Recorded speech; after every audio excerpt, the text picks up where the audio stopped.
5 Eastern, Thursday, the deadline for James Harden's decision on the $35.6 million player option for next season with the Sixers. He's 33, posted 21 a game, a league best 10.7 assists last year. Consistency in the playoffs, we know that's been an issue through the years, not just with the Sixers. And they got knocked out in the second round against the Celtics. With more on that, we welcome in front office insider Bobby Marks. And Harden's something of a man of mystery when he wants to be. I mean, look, we know he can kind of drop off the grid and go who knows where when he chooses to. But at the moment, Bobby, what's the holdup for Harden? What's he trying to sort out here?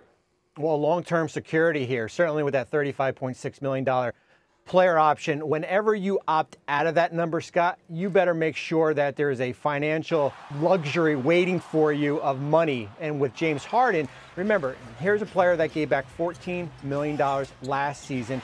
He's eligible for 4 years, $213 million. Is he going to get that? Unlikely.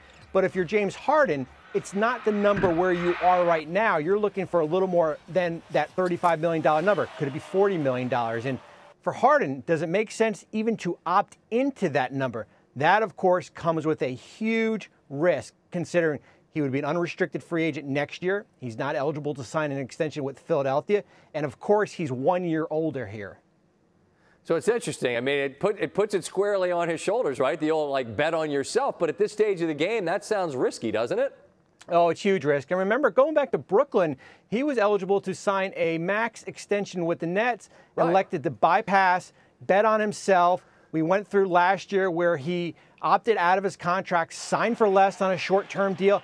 I just don't think James Harden is at a stage in his life. He's not 25 years old where he can still take these short-term contracts here. So if you're Harden, your best bet is almost doing what Chris Middleton did, or who opted out of that $40 million number, sign for more years, guarantee you more dollars. Interesting. It's going to be interesting these next couple of days, two days removed or away, I guess I should say, from NBA's free agency getting going. Who is a team, or teams, plural, that you feel like could be the ones with their hands on the steering wheel directing which way free agency goes? Houston, they control free agency. $65 million in cap space. How the new collective bargaining agreement sets up is that you have to spend 90% of the salary cap. So for the Rockets, $50 million by the first day of the regular season here. And there's so many different dominoes in place. And it certainly impacts what happens with James Harden in Philadelphia, Fred VanVleet in Toronto, Kyrie Irving in Dallas here. I'll give you a scenario, Scott. What happens if Fred VanVleet goes back to Toronto, Harden stays with Philadelphia? Does that all of a sudden open up Kyrie Irving to the Houston Rockets now? And it certainly gives him more leverage. Look, you're smiling because I know what everybody knows. When it comes to Kyrie, nothing is off the table. Anything could happen. And it starts happening a couple days from now. We'll keep an ear to the ground, Bobby. Appreciate it.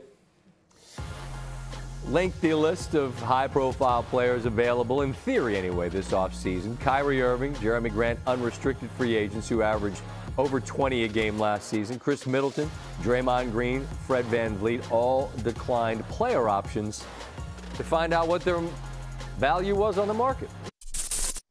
Thanks for watching ESPN on YouTube. For live streaming sports and premium content, subscribe to ESPN+.